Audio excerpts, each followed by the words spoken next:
प्रसादान् महिमानमात्मनः धातु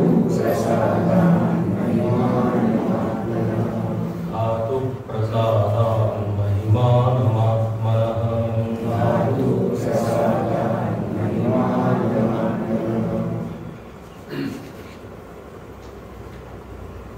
यमाचार्य तिथे नचिकेताला आत्म्याचं स्वरूप समजवत आहे.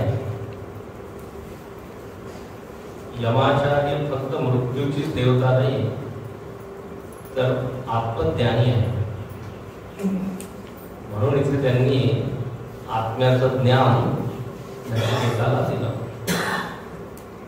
आत्म्याबद्दल त्यांना पूर्ण माहिती आहे, अनुभव आहे. जो ब्रह्मज्ञानी आहे तोच त्या ब्रह्माबद्दल सांगू शकतो. त्यामुळे आत्म्याचं स्वरूप कसं आहे,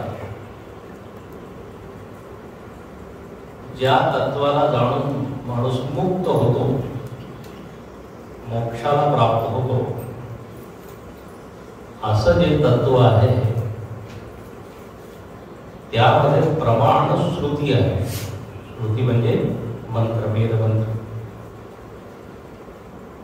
तर यमाचार्य म्हणतात की श्रुती संमत मी म्हणत आहे, जे काही सांगत आहे ते वैदिक आहे, औपनिषदिक आहे.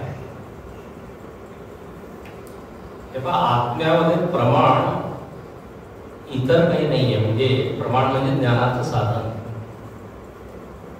प्रत्येक ज्ञान आपल्याला होतं, त्या ज्ञानासाठी काही काही साधनाची गरज असते. डोळ्याने रूपाचं ज्ञान होत आहे, कानाने शब्दाचं ज्ञान होत आहे, ते प्रमाण आहे. तर आत्म्याचं ज्ञान कसं होईल? त्यामुळे शब्द प्रमाण, वैदिक शब्द, उपनिषदावरील मंत्र, हेच इथे काय आहे? साधन आहे, प्रमाण आहे. अनुमान, अर्थापत्ती, अनुपलब्धी, असे अनेक प्रमाण आहे, ज्ञानाचे साधन आहे. पण ते इथे लागू होत नाही.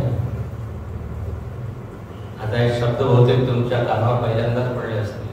हे वेगवेगळे साधन आहे. अनुमान प्रमाण, अनुमानाने आपण ज्ञान मिळवतो. प्रत्यक्ष दिसत नाही, पण अनुमान करतो. हवामानाचा अंदाज, हे काय? अनुमान प्रमाण आहे. प्रत्यक्षाला पाहून परोक्षाचा अनुमान करणं, प्रत्यक्षावरच आधारित आहे अनुमान. म्हणजे धुराकडे पाहून अनुमान करणं की तिथे अग्नी आहे की नाही. धूर तर प्रत्यक्ष आहे, डोळ्याने दिसत आहे, पण अग्नी दिसत नाही. पण आता मला अग्नीचं ज्ञान झालं की तिथे अग्नी आहे. कसं काय झालं? त्यामुळे याच्यामध्ये काय? लिंग आहे. लिंग म्हणजे खूण आहे, चिन्ह आहे.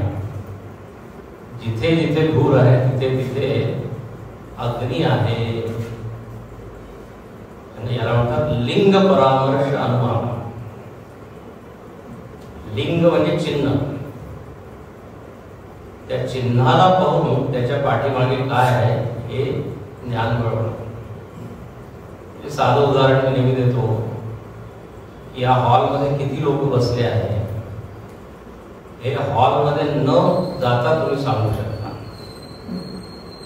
बाहेर किती बूट आहे, यत्र यत्र बूट चप्पल तत्र तत्र श्रोता. किंवा कोणी गाडी घेऊन आलाय, आपल्याला माहिती की त्याची ही गाडी आहे, तर गाडी पाहून आपण अनुमान करतो ना की हा तो आतमध्ये असायला पाहिजे.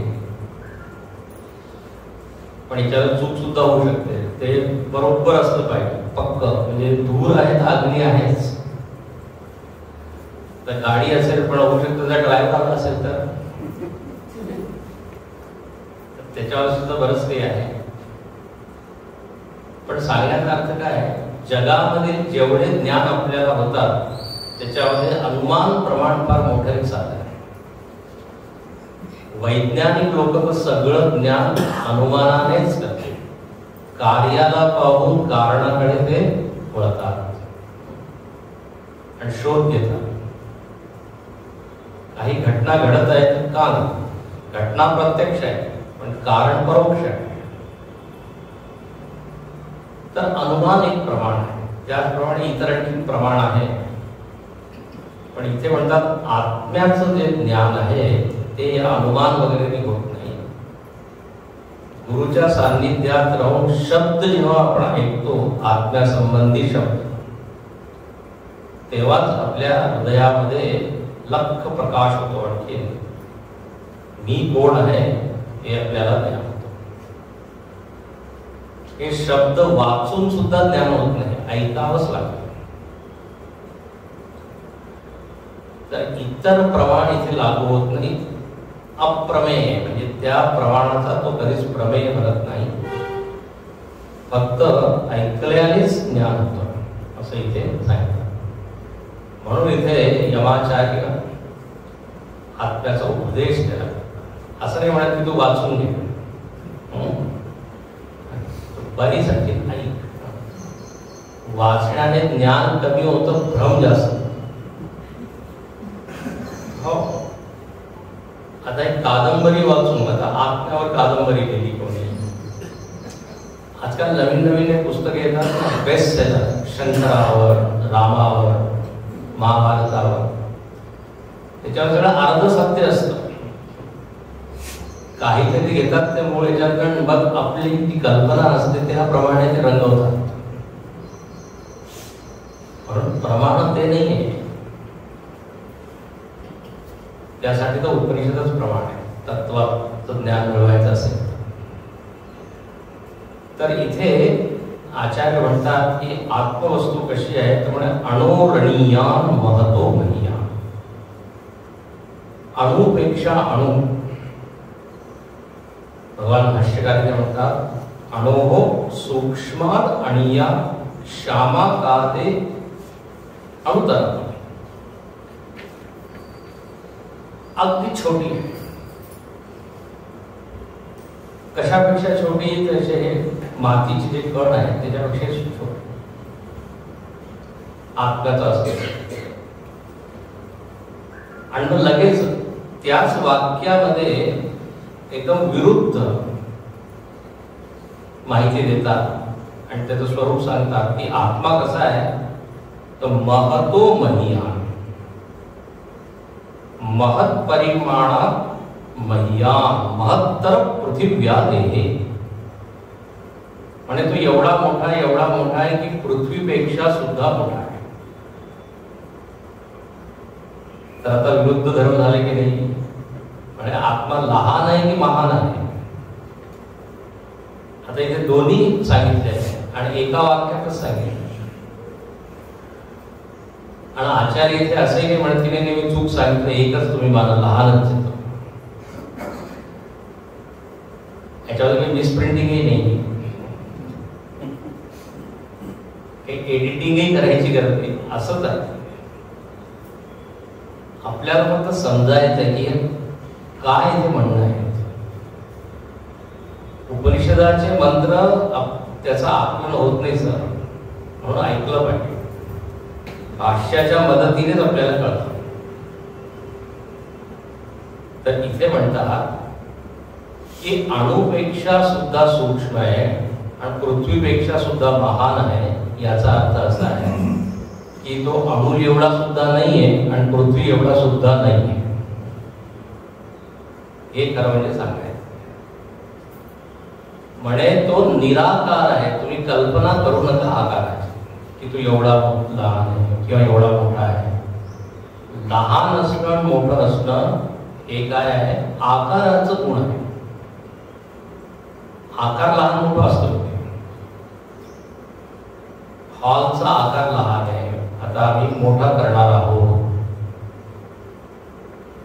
पण आता जी वस्तू निराकार आहे त्याच्यामध्ये लहान मोठं हे काही सांगू शकत नाही. तर आकाराबद्दल जी कल्पना आपण करतो त्या कल्पनाला ध्वस्त केलं. कल्पनेला आत्म्याची तुम्ही अशी कल्पना करू नका. लोक कल्पना करतात की आत्मा आता हळूहळू माझा व्यापक होत आहे, असं लोक म्हणतात. नाशिक पर्यंत तर गेला, पुढे सुद्धा असं काही त्याच्यात वाढ आणखीन उपचय अपचय त्याला म्हणतात, ते नाही. अणुपेक्षा अणु महानपेक्षा, तेव्हा सूक्ष्मापेक्षा सूक्ष्म आहे. एक अर्थ असा असतो, सूक्ष्म कोणाला म्हणतात वेदांतामध्ये, त्यामुळे जो इंद्रिय ग्राह्य नाहीये त्याला सूक्ष्म म्हणतात. ते तुम्ही अनेक वेळा ऐकलं असेल. जे जे आपल्याला इंद्रियांनी दिसत आहे त्याला म्हणतात स्थूल, आणि जेवढ्या कमी इंद्रियांनी आपल्याला म्हणजे त्याचं ज्ञान होतं तर ती वस्तू सूक्ष्म म्हटली जाते. सूक्ष्मापेक्षा सूक्ष्म म्हणजे इंद्रिय मन बुद्धी द्वारा आत्म्याचं ग्रहण होऊ शकत नाही.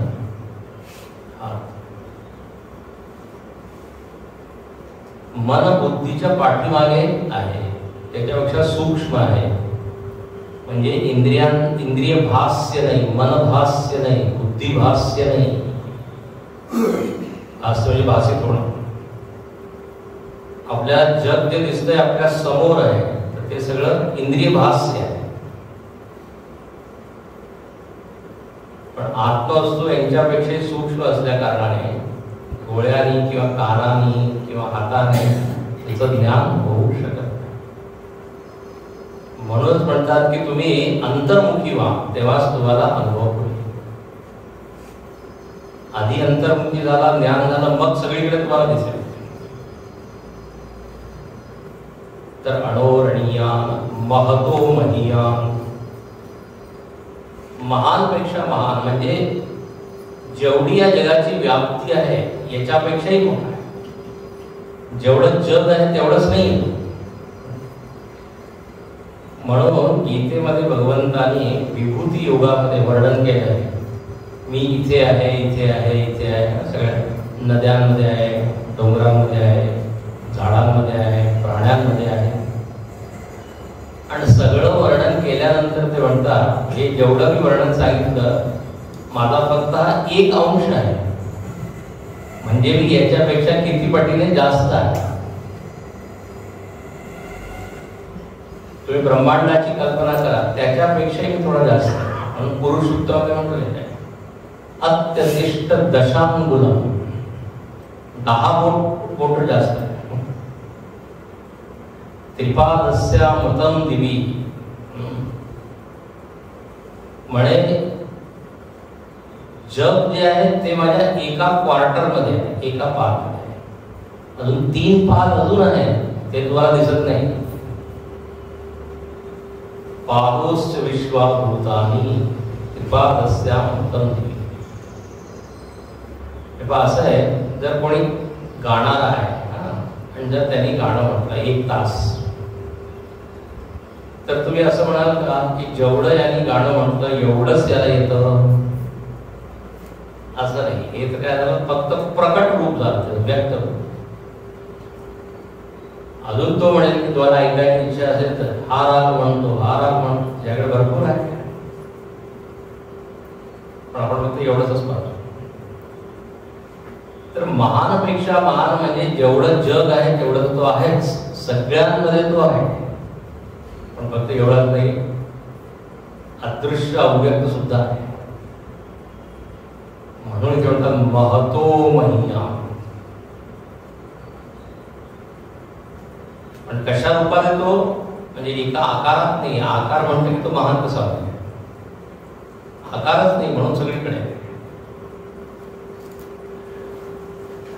आणि ते दुसरा अर्थ भगवान भाष्यकार फार छान म्हणतात की अणु महत्वा अस्ति लोके वस्तु तत्तेन एव आत्मना नित्येन आत्मवत संभवते. अच्छा, इथे म्हणतात की अणुपेक्षा अणु आहे, महानपेक्षा महान आहे, म्हणजे अणुची सुद्धा आत्मा आहे. ते तत्व काय आहे? अणुचं सुद्धा आत्मा आहे. म्हणजे त्या तत्वाशिवाय अणुचं अस्तित्व राहणार नाही. त्याच्यामुळे तो अणु आत्मवान झालेला आहे. आत्मवान म्हणजे सत्तावान. अणु आहे, कण है तो क्यों है, उसमें है म्हणजे असते. अणुमुळे आत्म्यामुळे त्या अणुला सत्ता आहे. आणि त्याचप्रमाणे ब्रह्मांड आहे त्यामुळे त्याच्यामध्ये आहे ना,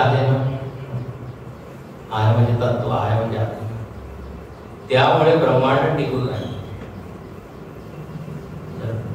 आत्मतत्व त्याच्यामधून आपण ओढून काढलं म्हणून ब्रह्मांड काय होले, कोलॅप्स होईल. जसं सोन्याचे जेवढे दागिने आहेत त्याच्यावरून जर दागिना सोनं आपण काढलं, दागिना उरली. तर दागिन्यांची सत्ता कशामुळे आहे, सोन्यामुळे. तर आपण त्या सोन्याला काय म्हणू शकतो की दागिन्यापेक्षा सुद्धा सूक्ष्म आहे. लोकांचं लक्ष आकारावर असतं, तत्वावर नसतं. तर म्हणजे दागिना ज्याच्यामुळे आहे ते सोनं. त्याचप्रमाणे अणु किंवा आकाश किंवा पृथ्वी किंवा ब्रह्मांड हे आत्मवान आहे, सत्तावान आहे त्या तत्वावर. म्हणून ते म्हणतात अणोरणीयान महतो महीयान. पुढे म्हणतात की अस्य जंतोः गुहायां निहितम्. आता हे जे तत्व आहे ज्याचं तुम्ही वर्णन केलं की ज्याचा काही आकार नाही, लहान वस्तूमध्ये आहे, महान वस्तूमध्ये आहे, ज्याच्यामुळे सगळ्या वस्तू जिवंत आहे, भासमान आहे. त्यामुळे आता या तत्वाचं ज्ञान मी कसं मिळवू, कुठे मिळवू, या तत्वाला कुठे शोधू. तर ते म्हणतात निहितम गुहायाम. म्हणे हे जे तत्व आहे हे गुहेमध्ये आहे, गुहेमध्ये शोधा. गुहा, आणखी गुहा म्हणजे काय, तर म्हणे हृदय गुहा. हृदये गुहा या शब्दाचा अर्थ भाष्यकार करतात हृदये. हृदयामध्ये त्याला शोधा. हृदयामध्ये शोधा म्हणजे परत बाहेर जे लक्ष माझं भरकटलेलं आहे तिकडून कुठे ज्ञान आत्मा. असं म्हणतात अंतर्मुखी सदा सुखी आणि बहिर्मुखी महामुखी आहे ना. तर म्हणे हृदयामध्ये. आता हृदयाला गुहा का म्हणते, गुफा का म्हणते, आणि गुहेमध्ये हे तत्व याचा अर्थ काय. गुहा जी असते ना, गुहेमध्ये आपल्याला नुसतं अंधारच दिसतो, काही दिसत नाही की आहे तिथे आपल्याला कोणी खजिना ठेवला आहे, काही पैसे ठेवले आहे. लांबून काही दिसतं का, दुरून. तुम्ही गुहा पाहिली आहे की नाही, आधी तरीच मला स्वतः उदाहरण असलेलं पाहिजे जे आपल्या ओळखीचं असतं. गुहा म्हणजे हिमालयामध्ये असे मोठे मोठे काय शिला असतात, रॉक, असं त्याचा एक आकार असा बनतो असं की तिथे आतमध्ये कोणी राहू शकतो, एवढी जागा असते. ब्रह्मगिरीमध्ये जा, तिथे कोणाची गुहा आहे, निवृत्ती गोरक्षरा. तर लांबून असं वाटत नाही की काही असेल आहे. तर इथे सुद्धा असंच आहे. आत्मवस्तू एवढी महान आहे, ती माझ्या हृदयामध्ये आहे, हे आपल्याला ज्ञान होत असते. स्वप्नामध्ये सुद्धा हा विचार येत नाही की मी नित्य आहे, मी अजन्म आहे वगैरे. तसं गुहेमध्ये कोणी लपून बसतं आपल्याला दिसत नाही, त्याप्रमाणे आत्मवस्तू सहजासहजी आपल्याला त्याची जाणीव होत नाही. म्हणून त्याला वाटले की जणू काही गुहेमध्ये ते लपून बसले. आणि आत्मवस्तू गुहेमध्ये आहे म्हणजे काय, ती फारच गुप्त आहे, गोपनीय आहे. म्हणून हे जे ज्ञान आहे ना, आत्मज्ञान, याला सुद्धा म्हटलेलं आहे राजगुह्यम. हे ज्ञान फारच गोपनीय आहे, सिक्रेट आहे. कारण या ज्ञानाचा जो विषय आहे तो विषयच कसा आहे, फारच गूढ आहे, सूक्ष्म आहे, लपलेला आहे. म्हणून ती विद्या सुद्धा कशी आहे. आता मला सांगा जरा, या उपनिषदाबद्दल किती लोक चर्चा करतात, किती ठिकाणी या उपनिषदांवर प्रवचन होतात, शोध करा. म्हणून त्या श्रवणा यापी बहुगिरी येऊन लागतं. हे ज्ञान ऐकायला सुद्धा मिळत नाही, फार दुर्लभ आहे, रेअर आहे. भागवत, रामायण हे तर आपल्याला ऐकायला मिळतं, प्राणायाम हे सगळं भरपूर आहे. पण ज्याच्यामुळे खरं कल्याण आपलं होणार आहे ते जे आत्मज्ञान आहे, तत्वज्ञान, ते कुठेच उपलब्ध होत नाही है ना. म्हणून ही संधी फारच काय महत्वाची आहे. जर कुठे उपनिषद होतं जरूर जा. मनुष्याणां सहस्रेषु कश्चित् यतते. हजारो लोकांमधून काही लोक इकडे येतात, काहीतरी इच्छा करतात. अच्छा, पण जे पहिल्या दिवशी येतात ते होऊ शकतं दुसऱ्या दिवशी येत नाही, त्याच्यावरून गळून जातात. शेवटी वक्ता आहे इथे असं नाही होत, इथे आहे लोक. सांगण्याचा अर्थ काय आहे की गुह्य आहे ना. इथे काही पुस्तकं तुम्हाला मिळणार नाही की आत्मा काय जरा वाचून ज्ञान मिळवा, असं नाही. तर गुहायाम, अच्छा, एक गुफेमध्ये हृदयामध्ये आहे. हृदयामध्ये आहे म्हणजे उपलब्धी स्थान त्याचं हृदय आहे. कुठे उपलब्ध होईल. आता मी चेतन आहे, मी अस्तित्व रूप आहे, तर हे तुम्हाला अनुभव कुठे येईल. त्यामुळे जर डोळे उठून आपण पाहिलं तर आपल्याला दिसेल की हा माझं एक अस्तित्व आहे, सत्ता आहे, आणि त्याच्यामध्ये काही आकार नाहीये. शरीराला विसरून स्वतःकडे पहा. शरीरामुळे आपल्याला वाटतं की माझा आकार आहे, मी एक आकार आहे.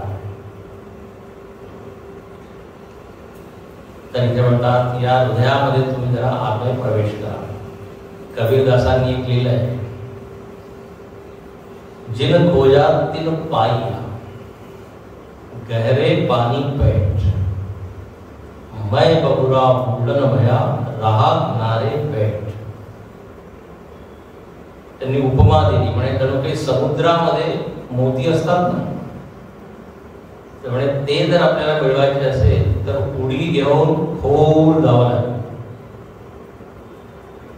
आता त्याला पोहता येत नाही, आणि जो घाबरट आहे त्याला ते मिळेल का, तो उडी घेणारच. ते म्हणतात मैं बबुरा बुडन भया, मी ओल्ड काय म्हातारा, म्हणजे मी अशक्त आहे, मी त्या काठावरच बसून राहिलो, म्हणून मला काही मिळालं नाही. जिन खोजा तिन पाहिया, ज्याने शोध घेतला त्याला मिळालं. ज्यांनी श्रवण केलं, मग ध्यान केलं, त्याला तर समुद्रामध्ये उडी, त्याप्रमाणे गुहेमध्ये प्रवेश. आता असं अमरनाथाचं जे अमरनाथ आहे तर ते गुहेमध्येच एक असतं. आता त्या एका त्या गाय चरवणारा गुराखी म्हणतात, त्यांनी तिथं शोधलं, त्याला ते दिसलं. असं म्हणतात गुहेमध्ये आहे, पण कोणाचं लक्षच नाही.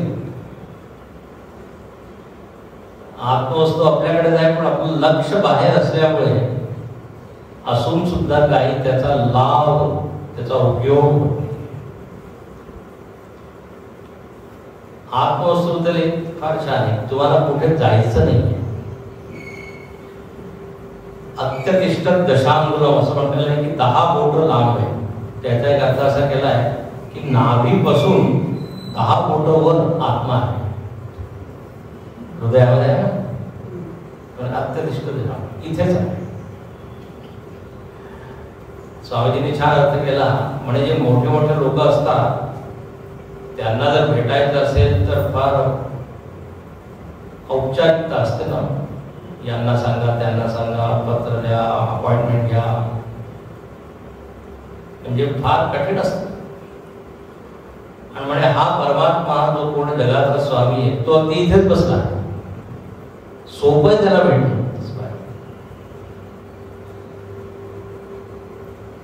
नितम गुहा आहे.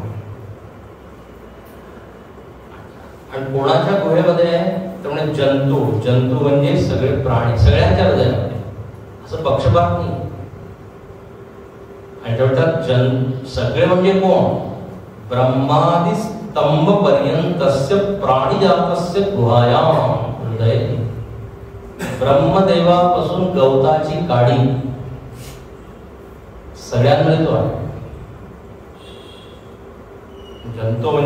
जंतूमध्ये गवताची काडी सुद्धा, तिथून सुरुवात करा. आणखी ब्रह्मदेव सगळ्यात जास्त काय विकसित म्हणा किंवा मोठे म्हणा. आता आपण सगळ्यांमध्ये आहे. अच्छा, तो आहे हे तुम्ही कसं म्हणत आहात की हृदय गुहेमध्ये आहे? याच्यासाठी तर्क काय, युक्ती काय?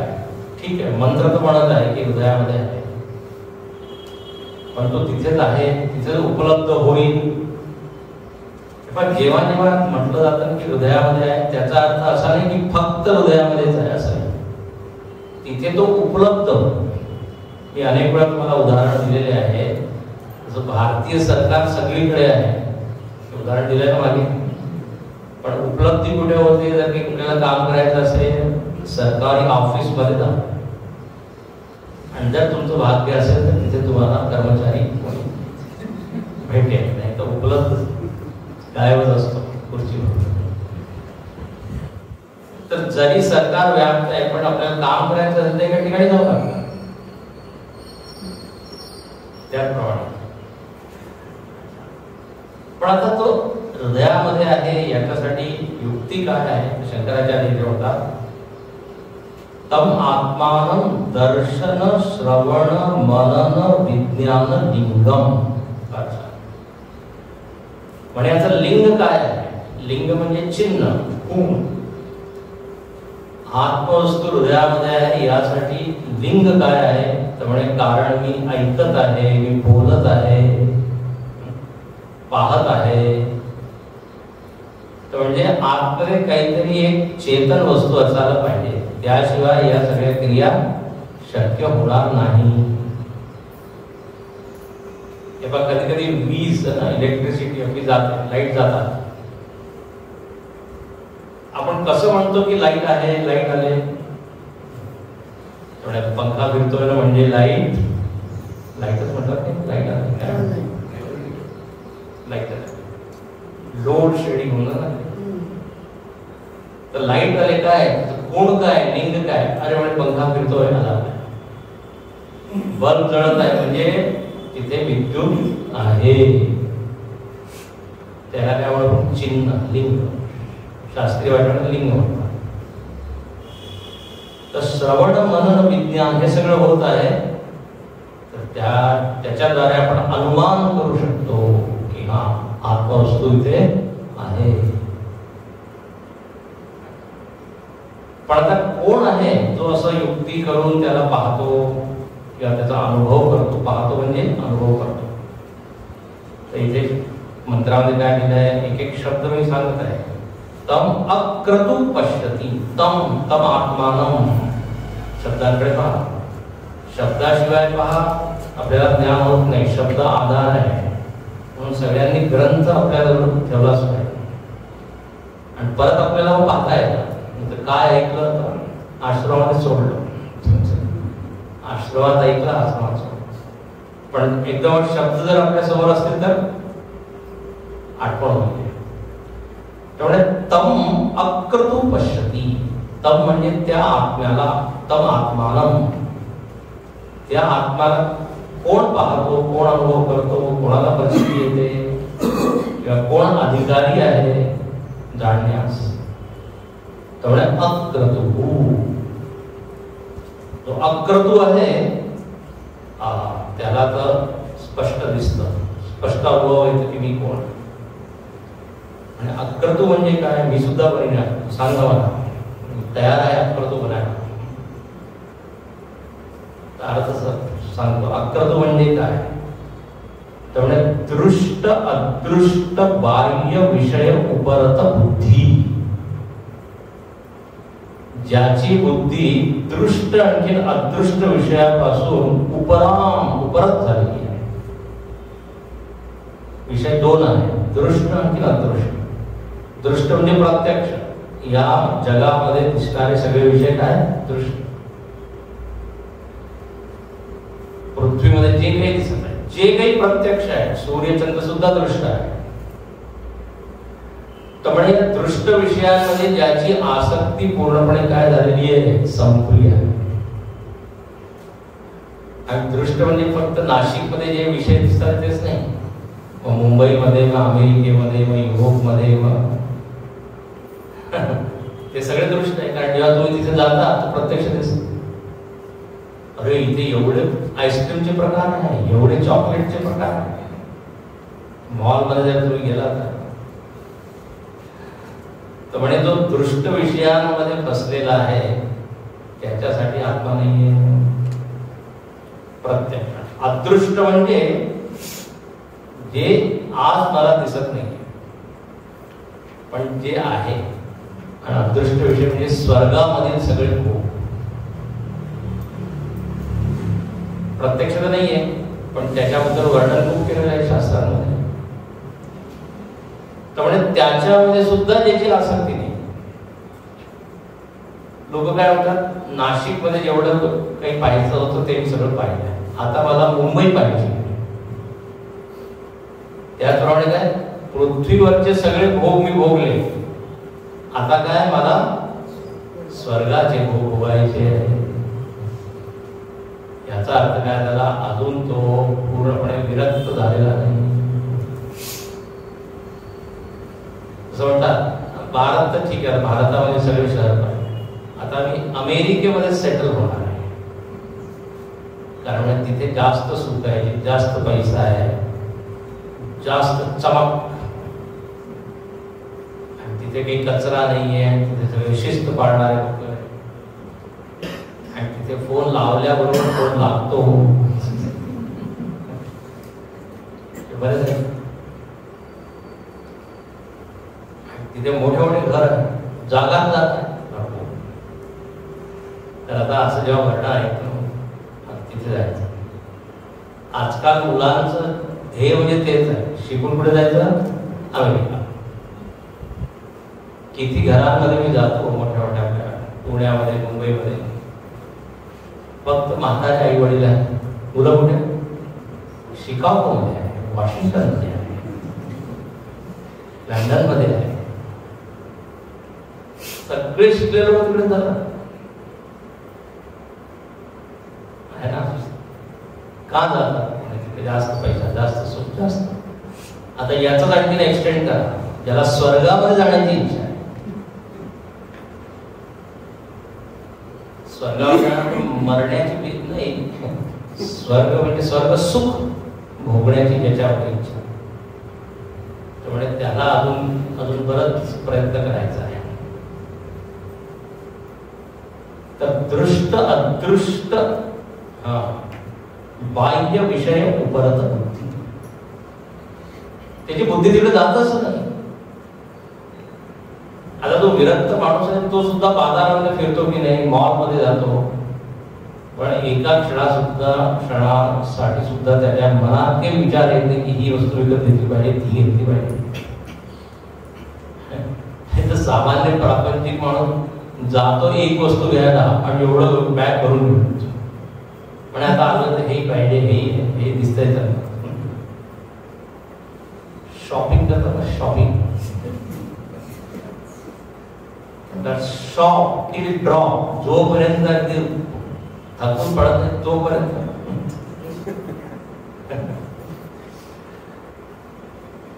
तर इथे म्हणतात की अरे अजून म्हणजे अधिकारी बनण्यासाठी उशीर, उपरत बुद्धी.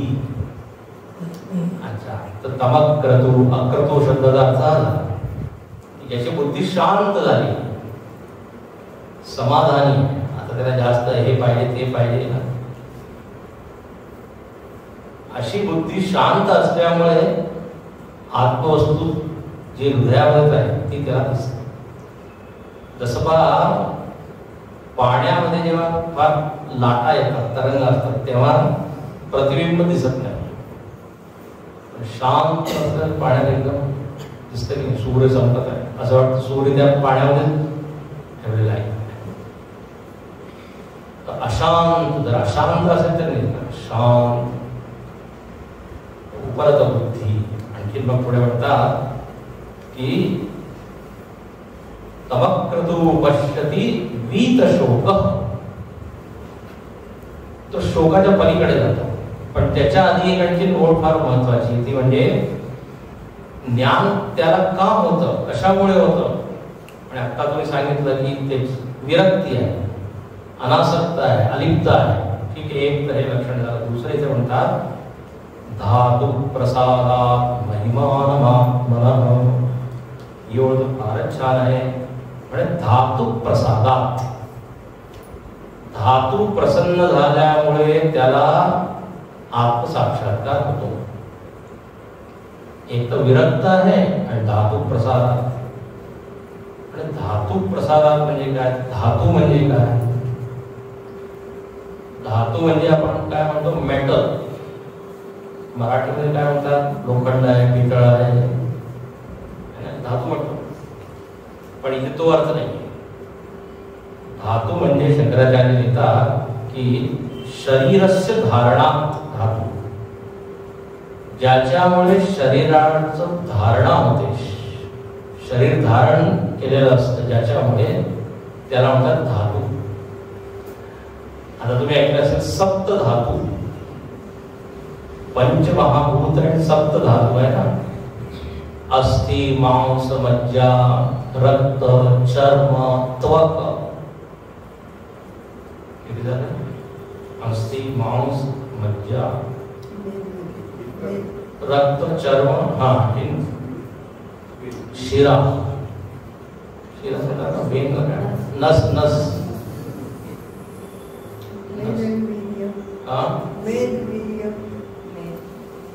ते ह्याच्यावर नाही, मेद उद्या सांगतो. तर सप्त धातू आहे, त्याच्यामुळे हे शरीर काय जिवंत आहे. पण इथे त्याचा आणखी थोडा सूक्ष्म अर्थ करतात की फक्त याच्यामुळेच नाहीये, तर आपल्या जीवनामध्ये इंद्रिय आहे, मन आहे, नुसतं ते कसं हाड मासाचं पुतळा नाही. इथे म्हणतात मन आदिनी कारणानी धातव. मन, इंद्रिया यांना सुद्धा धातू म्हणतात. त्यामुळे हे धातू काय होतात, प्रसन्न होतात तेव्हा तुम्हाला ज्ञान होतं. काय सुंदर, धातू प्रसन्न होतात. धातू प्रसन्न होणं याचा अर्थ आहे मन शुद्ध होणं. जिथे शुद्धी आहे तिथे प्रसन्नता आहे. तर धातू प्रसादात म्हणजे मन प्रसादात, आणि मन प्रसाद म्हणजे मन शुद्ध.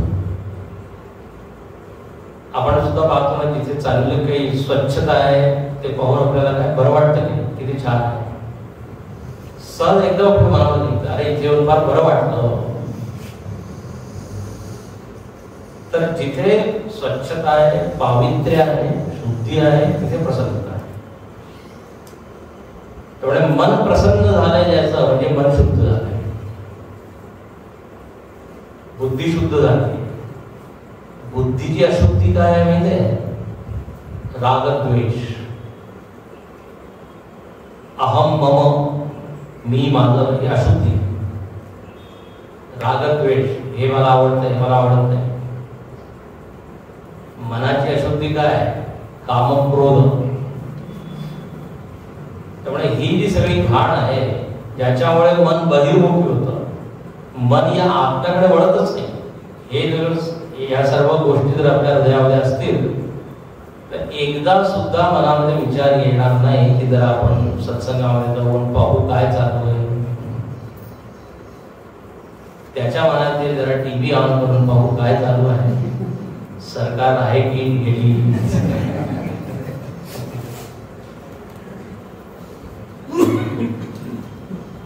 तिकडे प्रथम अंक, द्वितीय अंक, तृतीय अंक सुरू आहे. तर आता ज्याची बुद्धी बहिर्मुखी होती, ठीक आहे, ते सुद्धा पाहायला पाहिजे काय चालू आहे. पण स्वतःच जर कल्याण करायचं असेल तर या ज्ञानाची गरज. तर इथे म्हणतात की प्रसिद्धंती, मला प्रसन्न होणार, शुद्ध होणार. जगामध्ये सुद्धा आपल्याला आपण पाहतो, मन जेव्हा आपलं शांत असतं तेव्हा आपल्याला म्हणजे आता मूड याचा चांगला आहे. म्हणजे काय, मनामध्ये काही चालविचार नाही, ताण तणाव नाही. त्यामुळे अशा क्वालिटी माइंड मध्ये असं म्हणतात क्वालिटी टाइम. सगळ्यामध्ये आजकाल काय पाहतो, क्वालिटी म्हणजे गुणवत्ता. मनाची सुद्धा गुणवत्ता पाहिली पाहिजे. खालच्या प्रतीच्या मनामध्ये ज्ञान वगैरे होत नाही, त्याची क्वालिटी वाढवली पाहिजे. आपण पहा, कपडे घेताना किती विचार करतो चांगल्या क्वालिटीचा असा, घर बांधताना एक एक वस्तू क्वालिटी. पण मनाची मात्र काय स्थिती आहे, लक्षच नाही. मनाची सुद्धा क्वालिटी पाहिली पाहिजे, गुणवत्ता. तर इथे म्हणतात त्यांनी मनाला इतकं छान सजवलं आहे की मग तो पश्यती, तो पाहतो. आणि काय पाहतो तो, आत्म्याला पाहतो. आत्मन पश्यती हे तर ठीकच आहे, पण त्याच्यामध्ये एक आणखी शब्द फार महत्वाचा आहे, महिमान आत्मान पश्यती. आत्माचा महिमा तो पाहतो, आत्म्याचं महात्म्य, आत्माचं वैशिष्ट्य, आत्म्याचे जेवढे छान छान गुण आहेत ते पाहतो. मी काल तुम्हाला सांगत होतो की आपल्याला सर्वांना आत्म्याचं ज्ञान आहे. सगळेजण म्हणतात मी आहे, मी आहे, मी आहे म्हणजे काय, आत्मा, आत्मा म्हणजे मी. तर सर्वसामान्य ज्ञान सगळ्यांना आहे, मुंगीला सुद्धा आहे. कुत्र्याला सुद्धा तुम्ही केला तर भोगो करतो म्हणजे काय, मी आहे. मला म्याऊ म्याऊ मी आहे. जेव्हा मांजरीला तुला भूक लागते तेव्हा ते आपण करतात, हे काय आपलं अस्तित्व दाखवतात की मी आहे, जरा मला द्या. अस्तित्वाची जाणीव सगळ्यांना आहे, पण त्याचा महिमा माहित नाही. महिमा म्हणजे काय, फार छान म्हणतात भाष्यकार, कर्म निमित्त वृद्धी क्षय रहितम पश्यती. वा, म्हणजे माझ्यामध्ये काही वृद्धी नाही, काही क्षय नाही, असं पाहणं म्हणजे महिमाला पाहणं. मी अकर्ता आहे. मी जो स्वतःला कर्ता मानत होतो, भोक्ता मानत होतो, हाच आत्मा आता मला काय दिसतोय की मी काही करणार आहे. कर्तृत्व वगैरे फक्त माझ्यावर एक आरोपित वस्तू आहे, असं जाणणं म्हणजे महिमा जाणणं. मी त्रिविध परिच्छेद शून्य आहे. 3 प्रकारचे परिच्छेद म्हणजे मर्यादा, ती माझ्यामध्ये नाही. देश, काळ, वस्तू किंवा स्थळ, काळ, वस्तू या 3 मर्यादा आहेत. मी आज मी स्वतःला कसा अनुभव करतो, मी या स्थळामध्ये आहे, मी एका काळामध्ये आहे आणि मी एका शरीरामध्ये आहे.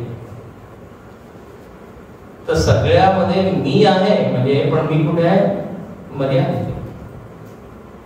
तर हा आत्म्याचा महिमा नाही जाणला तुम्ही. आत्माचा महिमा म्हणजे मी अकर्ता, अभोक्ता, सर्वव्यापी, त्रिविध परिच्छेद शून्य, असंग, निर्विकार, निराकार. या प्रकारे मी जेव्हा जाणतो, अयम अहम अस्मि ती साक्षात जाणतो. जेव्हा तो हे जाणतो की मी हे आहे, यामध्ये काही संशय नाही, साक्षात जाणतो. साक्षात म्हणजे हे अडथळा नाही. जसं साक्षात मी तुम्हाला पाहतोय, तुम्ही मला पाहताय. आपण म्हणतो साक्षात्कार. साक्षात्कार म्हणजे इंटरव्ह्यू. साक्षात्कार इंटरव्ह्यू म्हणजे तिथे व्ह्यू म्हणजे पाहण्यामध्ये काही नाही. साक्षात पश्यती म्हणजे तिथे काही डाऊट नाही, शंका नाही, असं धुक्याप्रमाणे काय म्हणतात त्याला, धुंदलापण म्हणजे काय म्हणतात, धुसर, अंधुक धुसर तसं स्पष्टम पश्य. यस, मी तोच आहे. अयम अहम अस्मी. सुंदर वर्णन. त्यामुळे साक्षात ज्ञान. आणि जेव्हा असं ज्ञान होतं मग तेव्हा श्रुतीने सांगितलेले जे फळ आहे ते फळ आपल्या जीवनामध्ये प्रकट होतात. परिणाम. आणि काय परिणाम होतो? भीत शोक भवती. तो काय शोकाच्या पलीकडे जातो. शोकाची अनुभूतीच त्याला होतो. आणि शोक म्हणजे काय आहे? शोक म्हणजे आता इतिहासाची गोष्ट झाली. तत्र शोक ओ मोह. दुःख म्हणजे काय? त्यासाठी एक अपरिचित शब्द आहे. जाणीच नाही दुःख म्हणजे. आज सुखाबद्दल असं आहे की सुख असतं का? नित्य सुख. तेव्हा म्हणतात नंदती नंदती नंदती. तो नेहमी आनंदानच राहतो. शोक प्रूफ त्याचं जीवन आहे. शोक प्रूफ. शोक प्रूफ म्हणजे बाहेर जगामध्ये किती शोक असेल तरी त्याला परिस्थिती किती बिकट असेल तरी तो असंगालिप्त राहतो. कारण त्याने आपल्याला अशा ठिकाणी नेलंय तिथे शोकाचा स्पर्श होऊच शकत नाही. अशा ठिकाणी तो तुम्हाला मी ते उदाहरण सांगितलं होतं की नाही, सर्कस म्हणजे एकदा सर्कस मध्ये रिंग मास्टर सगळं खेळ दाखवत होता सिंहाचे वाघाचे. एवढ्यात काय झालं, तो वाघ जो आहे ना तो त्याच्या ताब्यात सुटला. आता तो त्या प्रेक्षकांमध्ये प्रवेश करा, इकडे तिकडे धावू लागला. आता सगळे लोक घाबरले. सिंहाला म्हणजे काय, पण इकडे पडत आहे इकडे पडत आहे. पण एक माणूस होता तो अगदी हसत होता, हसला होता छान. आणि इथे सिंह कधीच येऊ शकत नाही, सुरक्षित जागा. ती जागा म्हणजे काय, त्या सिंहाचा पिंजरा.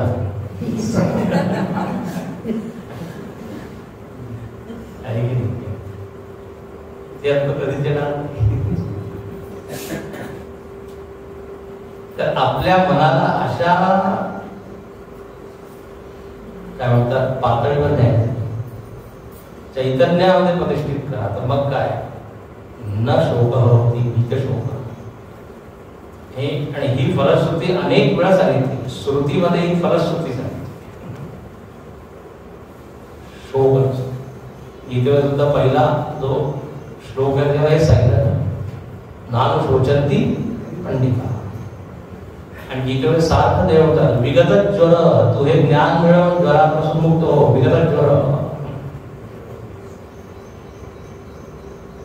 तर इथे स्पष्ट सांगितलंय की दुःखाची निवृत्ती ज्ञानानेच होते.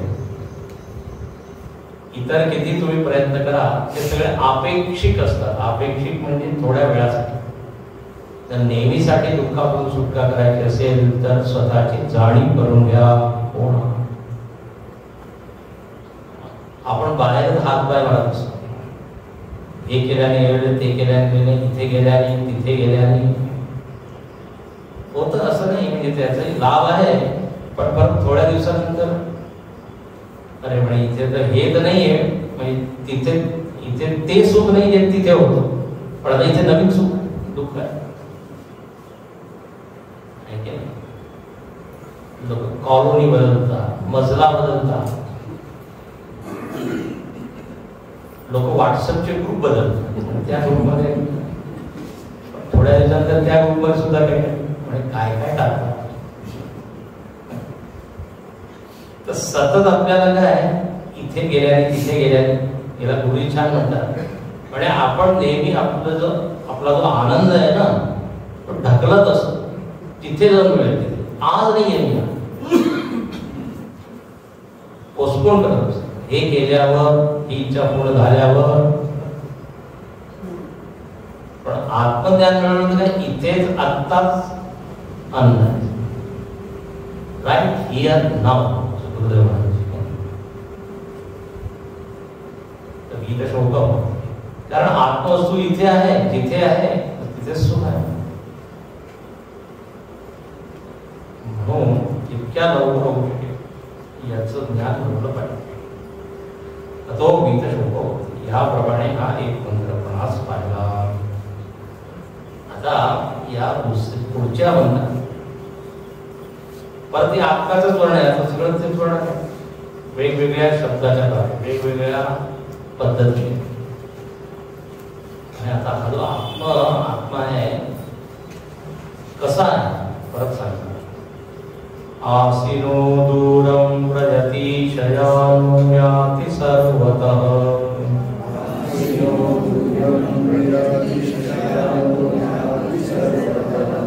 कस्तं मदामदं देवं मदन्यो ज्ञातुमर्हति. आसीनो दूरं व्रजति शयानो याति सर्वतः. कस्तं मदामदं देवं मदन्यो ज्ञातुमर्हति. फक्त शब्दार्थ सांगतो, पूर्ण करतो. आणि हा आत्मा कसा आहे. आसीन दूरम व्रजति. आसीन म्हणजे बसलेला आहे, असं वर्णन आहे. बसल्या बसल्या दूरम याती, दूर जातो. एका ठिकाणी अचल आहे, म्हणजे हलत नाही, पण काय दूर जातो. आणि शयानो याती सर्वत्र, आणि झोपल्या झोपल्या सगळीकडे जातो. शयानो म्हणजे काय झोपणं, आणि सर्वत्र याती सगळ्यांच्या जातो. अरे हे कसं वर्णन. बसल्या बसल्या लांब जातो, झोपल्या झोपल्या सगळीकडे जातो. आणखीन कस्तं मदामदं देवं ज्ञान मदन्यो ज्ञातुमर्हति. आणखीन हा कसा आहे म्हणजे हर्ष सहित आहे, हर्ष रहित आहे. मद अमद, हर्षयुक्त आहे आणि हर्ष रहित आहे, असं आहे. आता सगळं वर्णन कसं विरुद्ध आहे की नाही. झोपल्या झोपल्या कसं माणूस सगळीकडे जाऊ शकतो, फिरू शकतो. नाही म्हणे मला रोग आहे, झोपल्या झोपल्या फिरण्याचा अनेक प्रकारचा रोग असतो. लोक रोड फिरून येतात परत झोपतात. काय इन्सोमनिया, सोमनिया किती एक रोगाचं नाव आहे त्याचं. इन्सोमेनिया म्हणजे आत्मा म्हणजे असा रोगी रुग्ण आहे.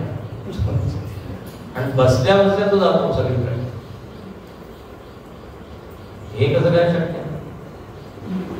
अच्छा, माणूस हर्षयुक्त असेल किंवा हर्ष रहित, आनंदी असेल किंवा दुःखमण्या दोन. आता हे तर मला काही समजत नाही, तर यमराज म्हणतात बरोबर आहे, तुम्हाला नाही समजत. मदन्यो ज्ञातुमर्हति, माझ्याशिवाय याला समजू शकत नाही. मग म्हणे कशाला तुम्ही समजवता. शंकराचार्य म्हणतात मदन्य म्हणजे सूक्ष्म प्रज्ञावाले जे लोक आहे तेच याला समजू शकतात. तर इथे शंकराचार्य म्हणतात दुर्विज्ञेय. आत्मतत्व कसं आहे म्हणजे दुर्विज्ञेय आहे, एकदम समजत नाही. तर दुर्विज्ञेयता इथे सांगितली या मंत्रात. पण फार मस्त छान उद्या आपण बघू काय.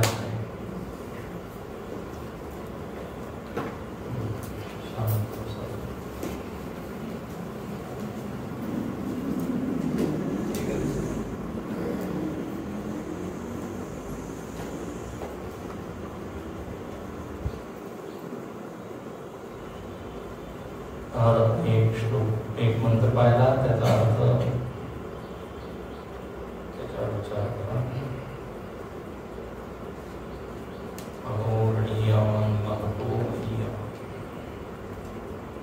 आत्मास्य जन्तोर्निहितो